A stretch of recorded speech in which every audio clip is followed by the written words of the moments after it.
اس کا اس دنیا میں کوئی نہیں تھا، سسرال میں نہ میکے میں، وہ اکیلی تھی۔ گود کا ایک بچہ ہی اس کی کل کائنات تھا۔ اس کے شوہر کا انتقال ہو چکا تھا۔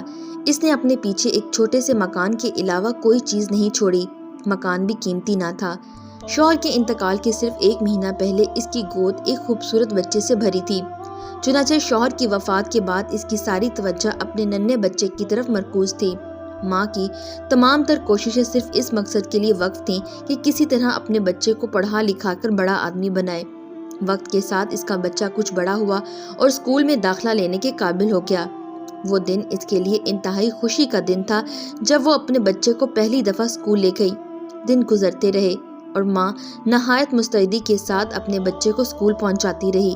بالآخر وہ دن بھی آ گیا جب بیٹے نے پرائمری تعلیم مکمل کر کے سرٹیفکیٹ ماں کے ہاتھ پر لا کے رکھ دیا۔ ماں کو اس دن جو خوشی ہوئی، اس کا اظہار زبان و بیاں کے کسی بھی اسلوب میں ممکن نہیں۔ ایک وقت آیا کہ اس کا بیٹا کالج کی تعلیم سے بھی فارغ ہو چکا تھا۔ کالج کی ڈگری اس نے اپنے ملک کے دارالحکومت کے ایک مشہور کالج سے حاصل کی تھی۔ اتفاق سے وہ اسی شہر رہتا تھا۔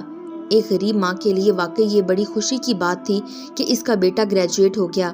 بیٹے کی خواہش تھی کہ وہ آگے بھی اپنا تعلیمی سلسلہ جاری رکھے۔ اس کے نمبر بھی ماشاءاللہ اتنے اچھے تھے کہ سرکاری طور پر اسے بیرون ملک تعلیم حاصل کرنے کی پیشکش کی جا چکی تھی۔ اس کی ماں بھی اپنے لخت جگر کو بیرون ملک اعلیٰ تعلیم کے لیے بھیجنے پر راضی ہو گئی۔ ہر ماں کی خواہش ہوتی ہے کہ اس کا بیٹا پڑھ لکھ کر بڑے سے بڑے عہدے پر فائز ہو۔ ایسی صورت میں اعلیٰ تعلیم ہی انسانی زندگی کی معراج ٹھہرتی ہے۔ آخر وہ دن آ گیا جب بیٹے کی فلائٹ روانہ ہونی تھی۔ ٹیکسی دروازے پر کھڑی تھی، ڈرائیور ہارن بجا رہا تھا۔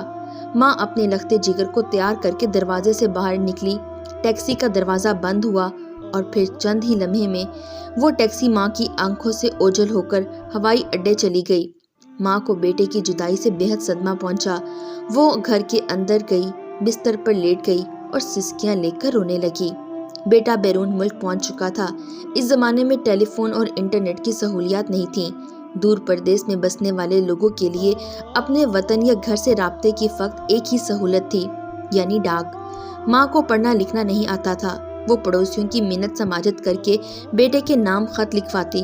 بیٹے کا جواب آتا تو پڑوسیوں سے ہی پڑھواتی۔ وقت بھی اڑان بھر کر کتنی تیزی سے گزر جاتا ہے، دن سے ہفتہ، ہفتے سے مہینے، مہینے سے سال۔ زندگی کی لیل و نہار لمبے لمبے ڈاک بھر کر اسی طرح گزرتے چلے گئے۔ ایک دن بیٹے کا خط پڑوسی کے گھر آیا۔ اس میں بیٹے نے اپنی پی ایچ ڈی کی ڈگری کا تذکرہ کیا۔ ماں نے جب یہ خبر سنی کہ بیٹا پی ایچ ڈی کی ڈگری حاصل کر چکا ہے تو اس کی خوشی کا کیا پوچھنا۔ دروازے پر دستک ہوئی، 1 بار، 2 بار، 3 بار۔ ماں گہری نیند سو رہی تھی۔ برسوں بعد اسے آج اچھی طرح نیند آئی تھی۔ دستک کی ہلکی ہلکی آواز اس کے کانوں تک نہ پہنچ پائی۔ اس نے پہلے کی نسبت زور سے دستک دی، جسے سن کر اچانک ماں کی آنکھ کھلی اور وہ بے تابی سے دوڑتی ہوئی دروازے پر پہنچی۔ دروازہ کھلا تو سامنے ایک نہایت خوبرو نوجوان انگریز لباس میں ملبوس کھڑا تھا۔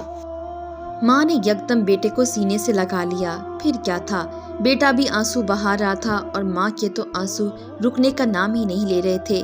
کچھ ہی دیر بعد ماں بیٹا گھر میں بیٹھے 6 برس کی لمبی جدائی اور پھر اس دوران رونما ہونے والے حالات و واقعات پر بے صبری سے باتیں کر رہے تھے۔ ماں اپنے بیٹے سے طرح طرح کے سوالات کر رہی تھی۔ بیٹا بھی بوڑھی ماں کو جدائی کے ماہوں سال کی سرگزشت سنا رہا تھا۔ اب حالات نے پلٹا کھایا۔ بیٹے کو مناسب نوکری مل گئی۔ اس کی ماہانہ آمدنی بھی کافی تھی۔ پڑھے لکھنے کے بعد بیٹے کا مزاج اپنے بوڑھی ماں سے یکسر مختلف ہو چکا تھا۔ چند مہینے اس ٹوٹی پھوٹی ماروثی رہائش گاہ میں گزارنے کے بعد بیٹے نے ماں کی اجازت سے مکان فروخت کر دیا اور شہر کے ایک اچھے علاقے میں ایک خوبصورت بنگلہ خرید لیا۔ اس کے بعد ماں بیٹا اس بنگلے میں منتقل ہو گئے۔ ماں کو اب بیٹے کی شادی کی فکر تھی۔ دوران گفتگو اس نے ایک لڑکی کا نام لیا جو انتہائی خوش اخلاق، با کردار، خوش رنگ، خوش شکل، فرمانبردار اور خدمت گزار تھی۔ کئی ماہ سے ماں نے اس لڑکی کو اپنی نگاہ میں رکھا ہوا تھا اور دل ہی دل میں اسے اپنے بیٹے کے لیے منتخب بھی کر لیا تھا، مگر وہ ماڈرن زمانے کی لڑکیوں کی طرح زرق برق لباس کی شوقین، آوارہ بازاروں میں گھومنے والی نہیں تھی، بلکہ شرم و حیا کی پتلی تھی۔ چنانچہ ماں نے اپنے بیٹے کے سامنے اپنی تمنا کا اظہار کر ہی دیا۔ بیٹا ماں کا انتخاب جان کر بے پرواہی سے بولا، چھوڑو بھی ماں، آخر شادی کی اتنی بھی کیا جلدی ہے، ابھی وقت ہے، کہیں نہ کہیں شادی ہو ہی جائے گی۔ وقت گزرتا گیا، ماں بیٹا ایک چھت کے نیچے زندگی بسر کر رہے تھے۔ ایک دن بیٹے نے اپنی شادی کی خواہش کا اظہار کیا۔ اس نے ماں کو ہونے والی بیوی کے بارے میں بتایا جس کا اس نے خود انتخاب کیا تھا۔ یہ لڑکی ایک بڑے باپ اور نامور خاندان کی بیٹی تھی۔ چنانچہ شادی دھوم دھام سے ہوئی اور بنگلے میں حسن کی ملکہ جلوہ فروز ہو گئی۔ لڑکی بڑے باپ اور نامور خاندان کی ہونے کی وجہ سے اسی مزاج کی حامل تھی۔ عام طور پر ایسے خاندان کی لڑکیوں کا ہوتا ہے غرور، تکبر، دوسروں کو حقارت امیز نگاہ سے دیکھنا۔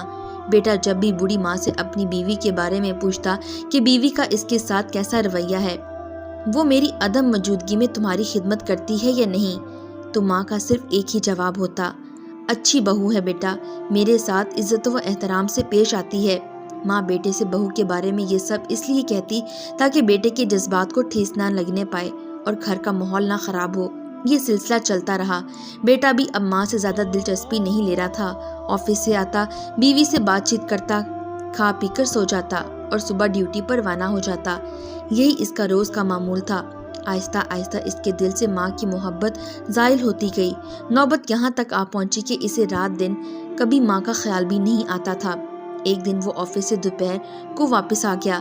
اس دن بیوی کی سہیلیاں اس کے گھر ضیافت پر آنے والی تھیں۔ اس کی نگاہ ماں پر پڑی جو باتھ روم میں اپنے کپڑے خود اپنے ناتواں ہاتھوں سے دھو رہی تھی۔ وہ باتھ روم کے دروازے پہ کھڑا ہو گیا۔ ماں کپڑے صاف کرنے میں مشغول تھی۔ اس کی بیوی بھی اس کے پیچھے اپنی زلفیں لہرا رہی تھی۔ اس نے ماں سے مخاطب ہو کر کہا، میں تم سے یہ کہنے کے لیے آفس سے آیا ہوں کہ میری بیوی کی سہیلیاں گھر آنے والی ہیں۔ ہمارے گھر ان کی دعوت ہے، اس لیے تم میری بیوی کی شان و شوکت کا خیال رکھتے ہوئے آج کوئی اچھا لباس پہن کر ان کا استقبال کرنا، اور ہاں، ہال میں ان کے ساتھ بیٹھنے کی کوشش نہ کرنا۔ یہ میری اور میری بیوی کی عزت کا سوال ہے۔ ماں کے صبر کا پیمانہ لبریز ہو چکا تھا۔ اسے اپنے کانوں پر یقین نہیں آ رہا تھا۔ آج اسے اپنے اسی بیٹے سے کیا کچھ سننے کو مل رہا تھا جس کی تعلیم و تربیت میں انجانے اس نے کتنا خون پسینہ بہایا تھا۔ اس نے کپڑے پلاسٹک کی ایک تھیلی میں رکھے اور گھر سے باہر نکل گئی۔ بنگلے پر ایک الوداعی نظر ڈالی۔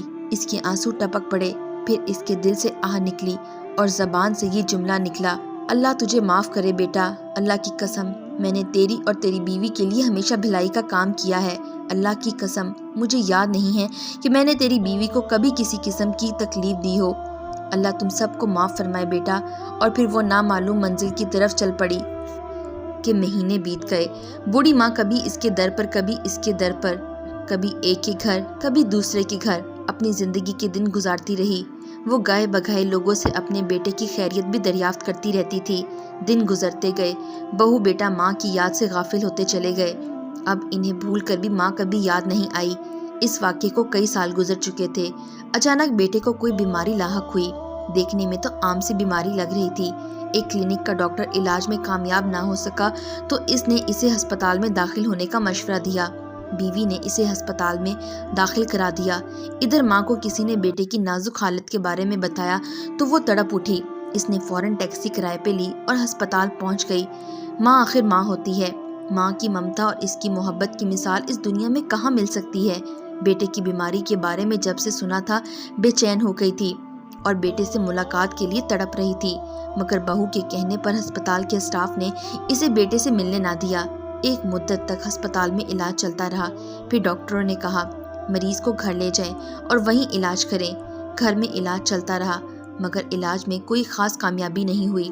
جب اس کا بینک بیلنس ختم ہو گیا تو گھر کی اشیاء فروخت کرنے کی نوبت آ گئی۔ ادھر بیوی بھی خدمت کرتے کرتے پریشان ہو گئی۔ وہ بات بات پر شوہر پر ٹوٹ پڑتی اور جلی کٹی سناتی۔ لاچار شوہر بستر پر پڑا بیوی کی باتیں برداشت کرتا رہتا تھا۔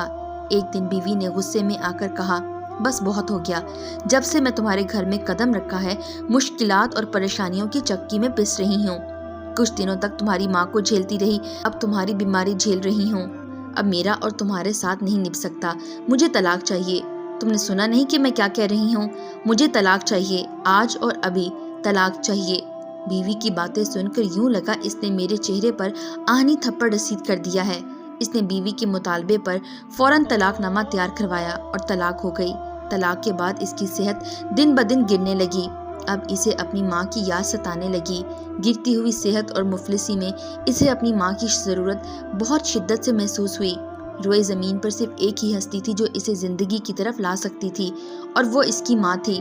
لیکن ماں، اللہ جانے وہ کہاں گم ہو چکی تھی۔ عرصہ دراز سے لوگوں کو اس کے بارے میں کچھ خبر نہیں تھی۔ وہ ماں کی تلاش میں سرگردہ شہر کی گلی چوکوں کی خاک چھانتا رہا اور در در جاتا رہا اور ماں کی رٹ لگاتا۔ ایک دن وہ ایک محلے کی مسجد کے پاس سے گزر رہا تھا۔ مغرب کا وقت آن پہنچا تھا۔ وہ اسی مسجد میں نماز پڑھنے کے لیے رک گیا۔ مسجد میں داخل ہوا تو دروازے پر اس کی نگاہ ایک بوڑھی خاتون پر پڑی جو ہاتھ میں کاسا گدائی لیے کھڑی تھی اور نمازیوں سے بھیک مانگ رہی تھی۔ یہ اس کی وہی ماں تھی جس نے اسے پال پوس کر بڑا کیا تھا اور اعلیٰ تعلیم دلانے کے لیے نہ جانے کتنی مصیبتیں جھیلی تھیں۔ وہ ماں جس نے بیٹے کو پڑھا لکھا کر بڑا افسر بنایا تھا۔ وہ یہ تصور کر بیٹھی تھی کہ اس کا بیٹا بڑا آدمی بن جائے گا تو اس کے درد کا در ماں ثابت ہوگا۔ لیکن آج وہ حالات کے دہرائے پر کاسا گدائی لیے کھڑی تھی اور مسجد کے سامنے بھیک مانگ رہی تھی۔ بیٹے کو بڑا جھٹکا لگا۔ وہ فوراً ماں کے قدموں میں گر گیا اور رو رو کر معافی مانگنے لگا۔ پھر اس نے ماں کا ہاتھ پکڑا اور گھر روانہ ہو گیا۔ وہ راہ چلتا جاتا تھا اور بآواز بلند کہا جاتا تھا، اللہ کی لعنت اور فرشتوں کی پھٹکار ہو ایسی بے وفا بیوی پر جس نے ماں جیسی عظیم ہستی سے جدا کر دیا۔ لعنت ہو میری PhD کی ڈگری پر جس نے میرے دل سے ماں کی محبت نکال دی۔ لعنت ہو اس بنگلے پر جس نے مجھے ماں سے بیگانہ کر دیا۔ لعنت ہو میری بھاری تنخواہ پر جس نے میرے دل کو اندھا کر کے ماں کی عظمت شناسی چھین لی۔ گھر پہنچ کر وہ ہچکیاں لے کر رونے لگا۔ اس نے ماں کے پاؤں پکڑے اور معافی مانگی۔ ماں آخر ماں ہوتی ہے، اس کے جذبہ محبت کی مثال کہاں مل سکتی ہے؟ اس نے بیٹے کے سر پر ہاتھ پھیرا اور کہنے لگی، نہیں بیٹا، کوئی بات نہیں، مجھے تم سے کوئی تکلیف نہیں۔